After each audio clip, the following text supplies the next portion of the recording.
Shovelware is when a store or platform essentially has a bunch of low effort content spewed onto it that takes up a lot of screen space in that storefront, meaning that most people will have a hard time sifting through it to find the actual good stuff. And today we're going to be talking about it, specifically a couple of examples on the PSVR2 storefront, although I do think that the PSVR2 and PlayStation Store isn't the worst offender for this in the VR space.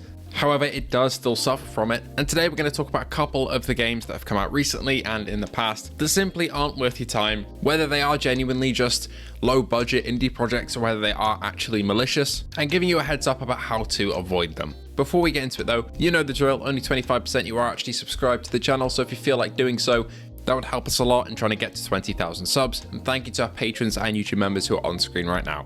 With that being said, let's tackle this not so fun subject. I would say that at a glance, the Meta Store is a worse place for shovelware than the PS Store. There's a lot there, especially in the free tab, that are there to basically get kids to try out the games and maybe spend money on in-app purchases, thus making the developer get a bit more money for their low effort. The PS Store is a little bit different. The games here are slightly more sneaky in their approach towards an audience, and this first reared its head to me when a certain game came out that I played on the channel. This was Grand Rush Highway Racing Traffic Simulator by the publisher 404 Games, I want to say. If you have a quick look at the storefront for Grand Rush, it looks like a pretty great experience. The artwork depicts some pretty high resolution models, lots of detail, a high sense of speed, weaving in and out of traffic, maybe even having some racing along the streets. It looks pretty great.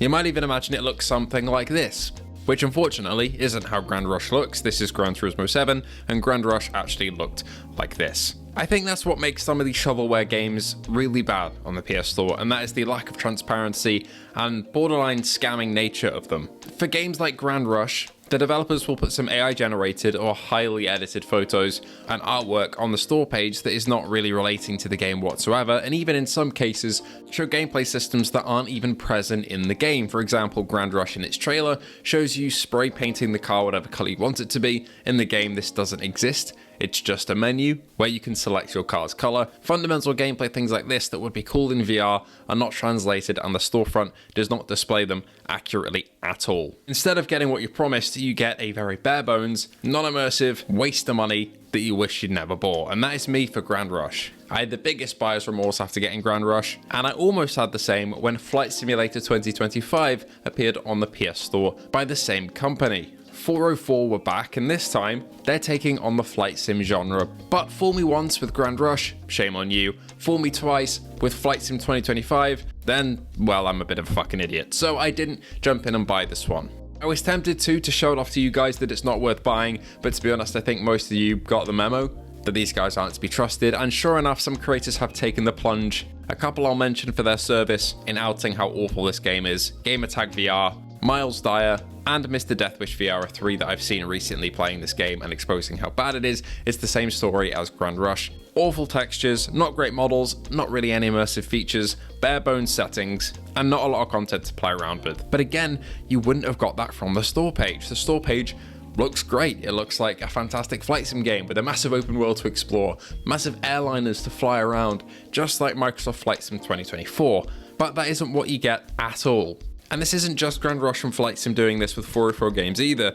There are a couple of other offenders like Deadland Polygon VR that looks nothing like its store page. But there is a line to be drawn there in terms of what's malicious and what's not, because I think that some games that are just low effort and can be branded as shovelware, for example, Gorilla Attack is a recent one that just doesn't have that much to do in it and just seems like a really low effort quest port, at least is honest in its store page and presentation. But even though I'd prefer it not really being on the platform because I don't really think it represents what this headset can do, it's not malicious in any way because it's showing you exactly what the game is like. If you got kids that want a game like this that really puts you in the shoes of a rampaging gorilla and they don't mind the cartoony art style and it's just a bit of dumb fun, then fair enough. But it's when we get into the shovelware like Grand Rush and Flight Sim that it's not being honest and is showing false advertising.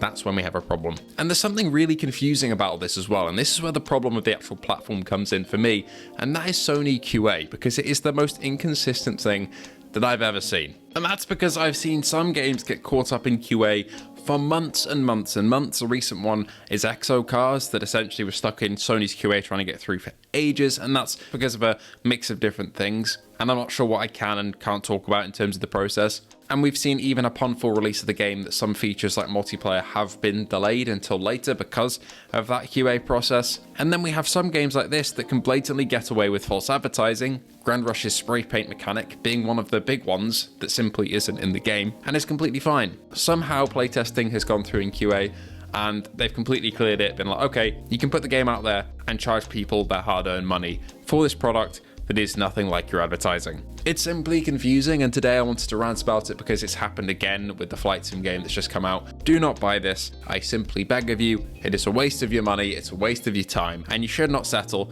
for games that are that bad. Anyway, we've got some good stuff to look forward to on PSVR2, including the game showcase, which is happening tomorrow afternoon here in the UK. If all goes to plan, I should be on without parole for that one, so please come over and say hello. I was going to stream it on my own if Brian was not streaming it, but since he is, I'm always happy to hop on and say hello. It's always a great time. So again, please come and say hi. Thank you all so much for watching, and I hope to see you all in the next one.